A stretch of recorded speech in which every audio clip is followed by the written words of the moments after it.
ఒక్క మాట మిమ్మల్ని స్ట్రైట్గా అడుగుతున్నా, అసలు ఇలాంటి చేదైన మధురమైన రోజులు రెండూ లేకుండా లైఫ్ మొత్తం స్టార్టింగ్ నుంచి ముగింపు దాకా ప్లెయిన్గా గడిచిపోయింది అనుకో,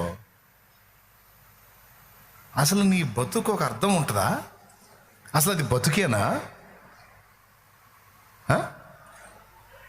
పొద్దున్నే లేవటం, తినటం, నిద్రపోవటం, లేవటం, తినటం, నిద్రపోవటం, ఇంకే లేదు, రెండో పనే లేదు. రోజు అదే విధంగా జీవితంలో ఏ చేదైన అనుభవాలు, ఏ మధురమైన అనుభవాలు ఏమీ లేకుండా లైఫ్ అంతా అలా ప్లెయిన్గా గడిచిపోయింది అనుకో, అది బతుకేనా? చివరికి చావు దగ్గరికి వచ్చేటప్పటికి గడిచిన జీవితంలో ఏం గుర్తుందండి? ఏం జరిగిందని గుర్తుంటానికి? సైకలాజికల్గా కొంచెం ఆలోచించండి ఆ మేధావిని.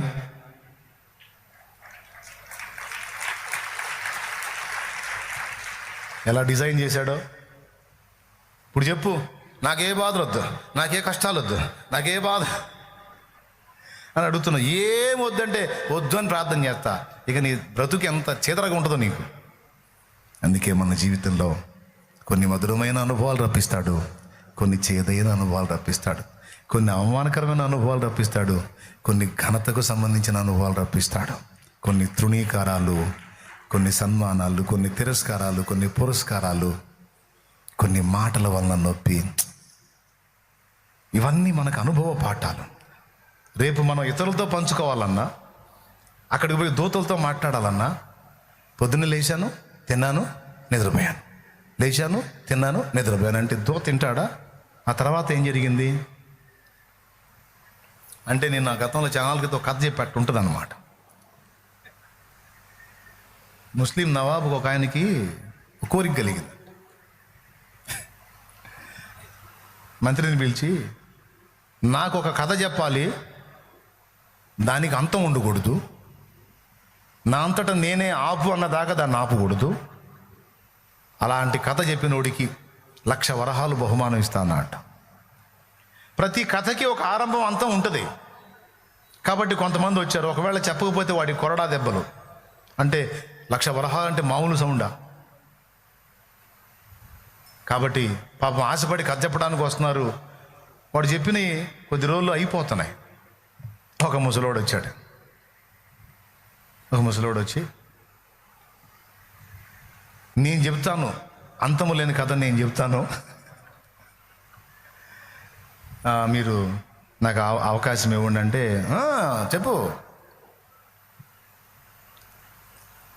ఇప్పుడే మొదలు పెట్టమంటారా? ఇప్పుడే మొదలు పెట్టేసాయి. నా అంతటా నేను ఆపమన్నదాకా నువ్వు ఆపడానికి వీలు లేదు, కథ కంటిన్యూ అవ్వాల్సిందే. ఓకే, నేను చెప్తాను. షాహీన్ షా మై బోలేంగే, నేను చెప్తా, ఆప్ సునో అని మొదలుపెట్టి, గండకీ నది తీరాన ఇంతని చెప్పలేని అతిపెద్ద పరిమాణం కలిగిన ఒక పెద్ద మహావృక్షం ఉంది. దాని మీద ఇన్నని చెప్పలేని, ఇంతని లెక్కించలేని, లెక్కలేనని పక్షులు ఉన్నాయి. బోలో బోలో అని ఇంట్రెస్ట్గా వింటున్నాడు. ఒకరోజు పొద్దున్నే తెల్లవారింది. తెల్లవారుగానే ఒక పక్షి నిద్రలేచింది. తుర్రుమని ఎగిరిపోయిందన్న. ఫిర్ అన్నాడంట. మళ్ళీ ఏం జరిగిందని, ఫిర్ బోలేతో అవరే పక్షి లేచింది, ఇంకొక పక్షి లేచింది, తుర్రుమనిపోయింది. ఫిర్ తుర్రుమనిపోయింది, ఫిర్ తుర్రుమనిపోయింది. క్యా తుర్రు రే? ఎన్ని పోతాయిరా అన్నాడు. నేను ముందే చెప్పాగా సార్, లెక్కలేనన్ని పక్షులు అన్నా. అది వీడు మామూలుడు కాదు, 1,00,000 వరహాలు ఏంటి కాపురా బాబు నీ కథ అన్నాడు. ఇక నీకు ఈ చేదు తీపి అనుభవాలు ఏమి లేకపోతే రేపు మనుషులకైనా దూతలకైనా, దూతాడు పిర్ అంటాడు, తుర్రు అని పొద్దున్నే లేచాను, తెల్లారింది, తిన్నాను, నిద్రపోయాను, అట్లా జరిగి జరిగి జరిగి ఒక రోజుకు సచ్చాను, ఇక్కడికి వచ్చాను అంట. ఇప్పుడు చెప్పండి, జీవితం అంటే అదేనా?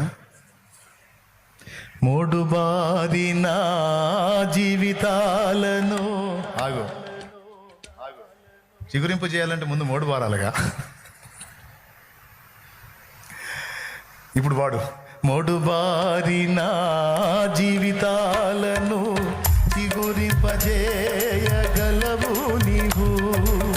మారానుభవం ఆగో, మధురమైన అనుభవాలు నీకు జీవితంలో రావాలంటే ముందు మారా అనుభవం ఉండాలిగా. మారా అంటే చేదు. జీవితంలో చేదు అనే దాని అనుభవం రుచి చూస్తే కానీ మధురం యొక్క విలువ తెలియదు సోదరా. అరే నా జీవితంలో ఏ బాధలు ఉండదు అంటే ఎట్లా కుదురుతుందా? ఉండాలి, అన్ని రకాల పరిస్థితులు ఎదుర్కోవాలి. ఓకేనా?